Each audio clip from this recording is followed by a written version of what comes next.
Hey, how are you today? This is Josh Patrick, and you're at Cracking the Cash Flow Code. And today, my guest is Brady Harris. Brady is the CEO of Dwala. It's a payment system. And for many of us, you're probably sitting there saying, what the heck is a payment system? So we're going to start off there, and then we'll get into how his payment system might be something you want to be considering in your business. So let's bring him on. Hey, Brady, how are you today? I'm good, Josh. Thank you for having me. Great to be My here with ple- you. my pleasure. So let's start off with the obvious question. What is a payment system? Payments is an interesting industry. I've been in it about 20 years. Back in the day it started, you might remember those knuckle busters in using a credit card, where you would run that card over a carbon copy piece of paper. I am Uh, old enough to remember that. well, funny story. That's what I was first selling back in Portland, Oregon, in the early 2000s, in what we at the time called the payment industry. And as you know, that quickly evolved to credit card terminals, to point of sale systems. That evolved to gateways, primarily online gateways. And the payments industry has really evolved into all things fintech, financial technology. At its core, a payments company is going to be one that can facilitate electronic payments either in a P2P, peer-to-peer, B2C, or a B2B environment. And Dwala focuses its technology in facilitating transactions or funds flow in a B2B environment primarily. So if I'm a blue collar business, a construction company or um, let's just say construction company, why would I want to know about payment systems? Yeah, we use the term modality. A modality is, we can say, rails. If you think of a train or a subway car, as a business, you want to enable or support as many payment modalities as possible. Back in the day, a lot of times that was done with cash. That would be a modality. Paying with a paper check would be a modality. Accepting credit cards would be a modality. And while the payment rails or modalities a business would want to accept is very unique to industries or even businesses within certain verticals, generally speaking, you want to enable as many forms of payment as possible. There's been a lot of research done that whether it's enabling credit card payments or electronic invoices, paper checks, the more that a business can provide as payment options, generally that increases your funds flow or the ability to drive revenue.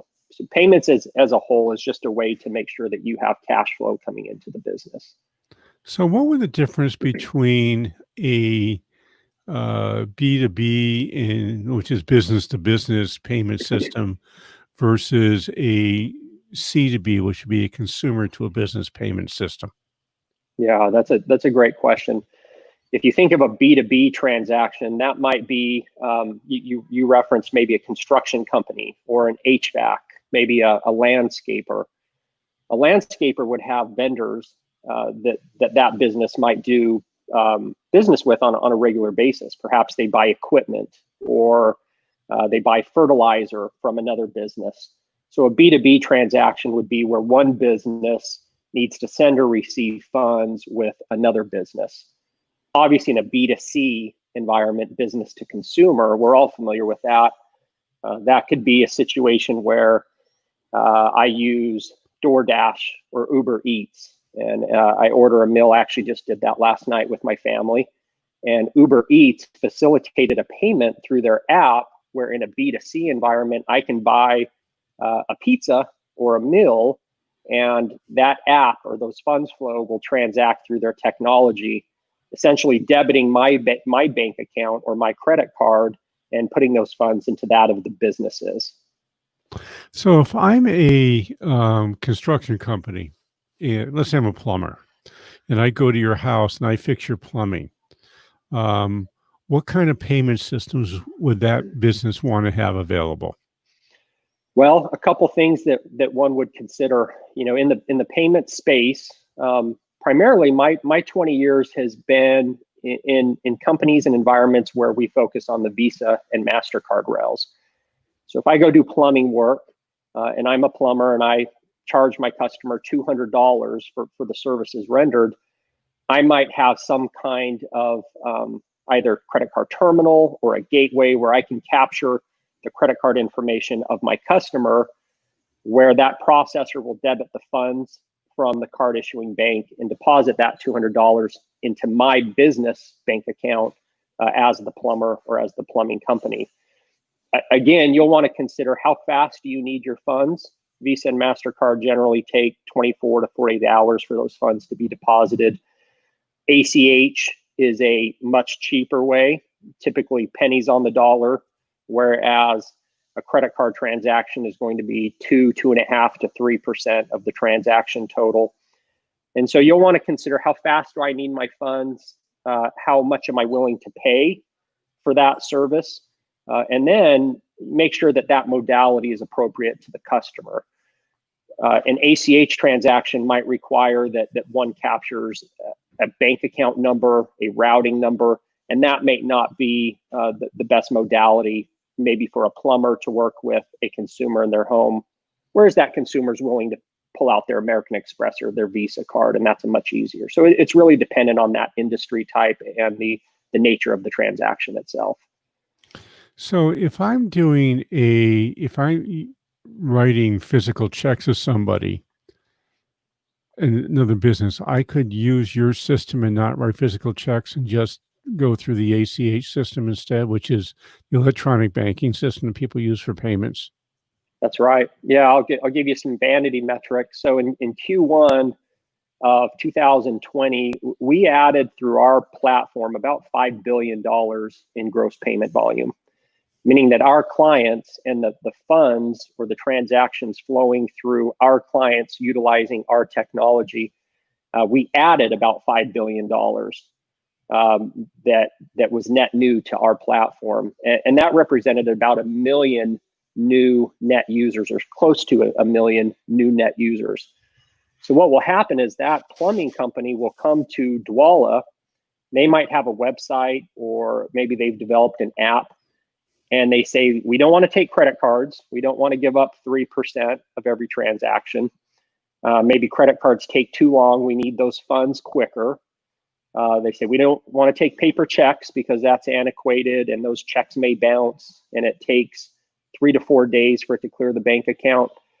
So they would come to somebody like a Dwolla, where very quickly we could work with either their website or their app and embed our technology using some really simple API where they can facilitate those funds flow in a really easy fashion. And when we have some technologies that those funds can be deposited same day into that business's bank account.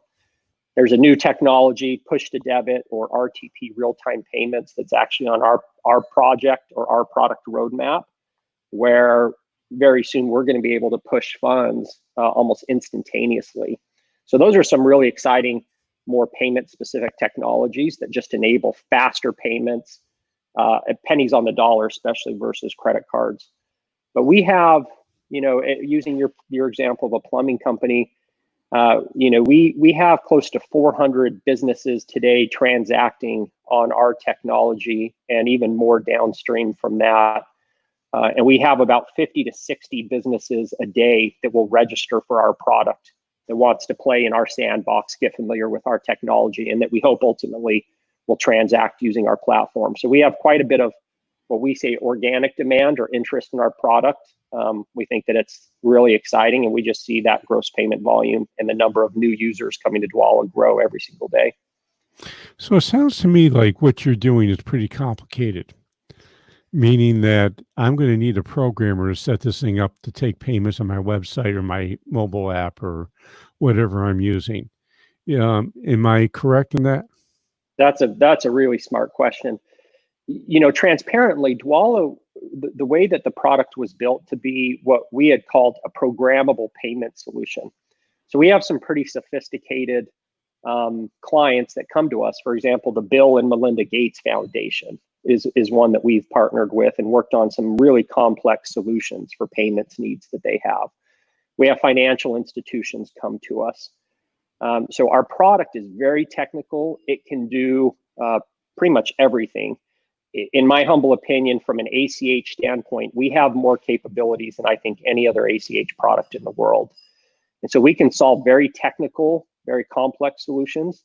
One thing that we've been highly focused on is how do we take a highly technical or complex product, but configure it in a way that the business does not have to have significant resources, either a developer or programmers, in order to embed or integrate with our product. So we have actually introduced, and we're introducing now, what we call drop-in components, or more consolidated APIs that make it really easy to send and receive funds. And from there, what we think is our product differentiator, especially when you think of Stripe and Squares of the world, is that we can scale with our customer. So as that plumbing company needs additional functionality, or their business grows, or they might want to unlock certain reporting capabilities, we have all of the technology that we can scale and grow with that customer to really meet the needs of the business, all the way from a starting point of I just need to send and receive funds to really complex multi-billion-dollar solutions. And that's what we call the flexibility or scalability of the Dwolla product. So if I have a company with 5 people, would it make sense for me to add a payment system like yours to how I get paid? You know, that's highly specific to the business. In many instances, yes. There's very few situations where a company, regardless of industry, would not benefit from an ACH solution. I think that it's going to start to increasingly become a bigger percentage of total electronic transactions. Visa and MasterCard are obviously huge rails, but the ACH technologies, the payments are getting faster. They're much cheaper than Visa and MasterCard. They have a lot of flexibility or programmability, if I can use that word and make that up. So yeah, we see businesses with 5 employees, and we see businesses with 5,000 employees. That's kind of the beauty of ACH and the technology that we've built in our platform. So one of my companies is a consulting company where I get monthly payments from clients, and with most of them, I send them a paper bill and they send me a paper check back. Would it be possible for me to set up my little company with my 3 or 4 clients that pay me monthly and have the recurring payments automatically happen, or does every payment have to be set? That's another great question. If I was to encounter a business like that that's having to receive paper checks, you know, some of our dashboards, for example, one would be able to get into our dashboard, enter in the bank information for the customer, or the customer can do it themselves, and then within days send and receive funds, to include on a recurring basis where you're not having to do that manually every month. So that's a great case study or textbook example of where one might benefit from this kind of technology. So a law firm that's on a retainer would want to use this, or a CPA firm would want to use technology like this? Definitely. It's funny you mentioned CPA. We have a pretty large client that has thousands and thousands of customers where they are doing accounting, bookkeeping, tax preparation. They've built a software, it's a SaaS model, and we've created a custom payment solution using ACH where they can either in a one-time fashion or on a recurring basis bill customers. It's light speed faster than paper checks, and it's again a fraction of what a credit card would typically charge. So speaking of the fraction of charges, what do you guys charge for your ACH work? Yeah. No, it's we have a lot of options. So, you know, we consider ourselves really competitive in the ACH space. The price is going to correlate with the amount of functionality that one wants to unlock with our platform. If you're just looking to send and receive funds, those can be done for pennies. You know, we have what we call subscription models. That's more of a SaaS pricing model where it's a fixed monthly amount. It's a recurring basis. And that will give you an allotment of X amount of transactions. That might be 10,000 transactions a month that are fixed. And so what our pricing packages do is we'll talk to a customer and we'll try to find out how many transactions do they anticipate, what is the volume amount, and then we'll direct them to the most appropriate pricing tier where it's most cost advantageous. The vast majority of our customers come to us because there's some kind of cost savings versus accepting Visa and MasterCard or using a Stripe or a Square, one of the larger payment providers. Well, 3% is a lot of money to save. It is. Yep. That's a huge value add that we bring along with that customization of those payment solutions. That's definitely one thing that we focus on as we bring on new clients. So are you guys thinking about having B2C solutions? Like, I mean, Venmo is C2C, or Right. it seems like it's consumer to consumer. P2P. Yep. Yep. Is anybody doing B2C with ACH solutions? We do. Yeah, we do B2C. We have B2B solutions. We're really agnostic in that sense that if you need to send and receive funds, again, using our technology, we can work with your platform. We can work with your systems. We can find out what would be the best solution. And we've got great support staff to kind of guide customers in the appropriate direction. So once I sign up with you guys, can I use your tech as a consumer? Can I use your technology to several vendors without having to re-put my information in every time? Definitely. Yep, definitely. So a client, when we say consumer, our end client, our clients would primarily be a business that has created, again, a technology, a software, an application. That technology would have end users. So you might use an app of a business or a software or a website of a business that utilizes the Dwolla technology. So if you think of it in terms of a chain, we have several customers starting with our client who has integrated with our technology, but then the customers of that client utilize the Dwolla technology as they send or receive funds through our client's technology. So we actually have in that chain quite a bit number of users. I mentioned that 1 million new net users. So either directly or indirectly, you would be interacting with our technology. So this, I'm going to change subjects on us, and this is probably going to be a strange subject, but there's a thing called the network effect. And it appears to me that your company is definitely a network effect company, meaning that the more users you have or the more people in your network, the more valuable and useful your company becomes. I think that's a fair assessment. One thing that we have focused on and we intend to focus on moving in the future is what we call partnerships. That network effect, or the hub and spoke, the spider web, all equal analogies, is that through our technology being embedded with a client, we then have access to millions and millions of new net users. And oftentimes those new net users might be businesses themselves.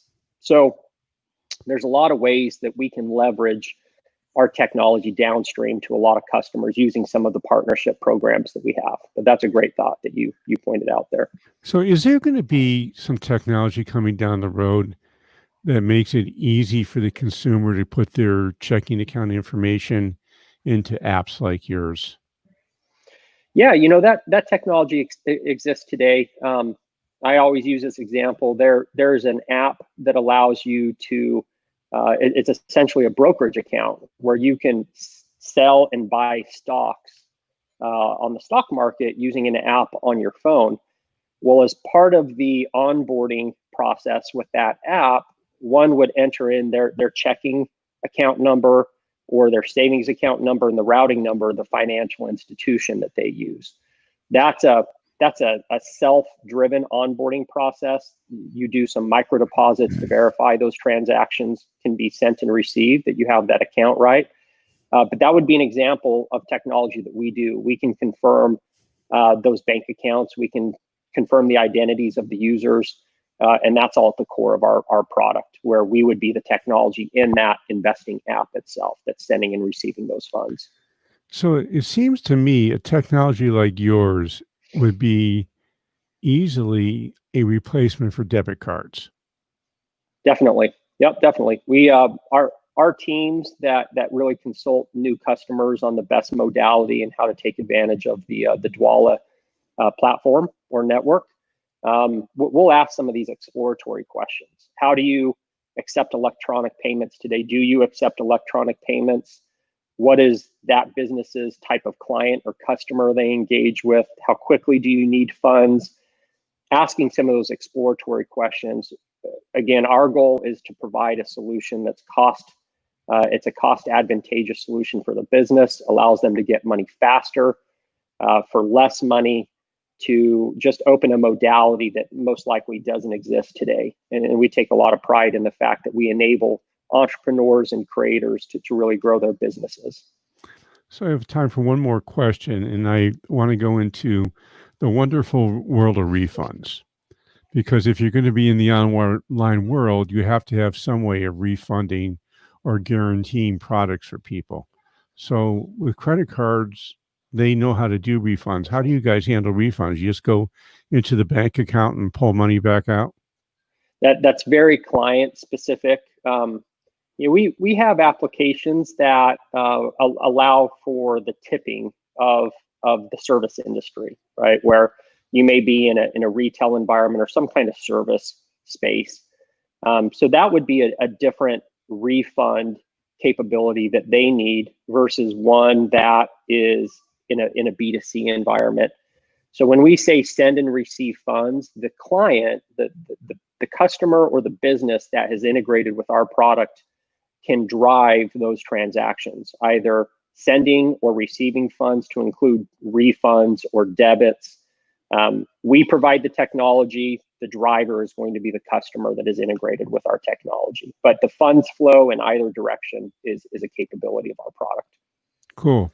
So Brady, unfortunately, we are out of time. So I'm assuming I have your website address here. I think I have it right. And besides that, which is www.dwolla.com, how would people find you? That's a great place to start. Business Insider actually just released their top 10 fintech companies for 2020. We were on that list with Venmo and PayPal. And so there's quite a bit of publicity as it relates to Dwolla. We've been in the ACH space for quite some time.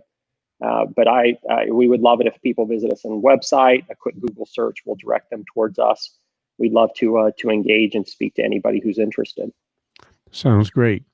And I have an offer for you also. I have written an ebook on what I call the Sale Ready Company. And in fact, that's the title of my new book coming out sometime this fall.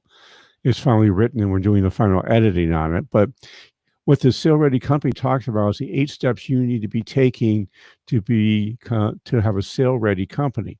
Now, sale ready does not mean you're going to sell your company. All it means is that your company is in a position that somebody else would want to buy it. And to get the ebook is really easy. You just go to www.sustainablebusiness.co/sale ready. That's sustainablebusiness.co, not .com, /sale ready. This is Josh Patrick. We're with Brady Harris. You're at Cracking the Cashflow Code. Thanks a lot for stopping by. I hope to see you back here really soon. Thank you, Josh. Thanks for having me. My pleasure. That was really interesting.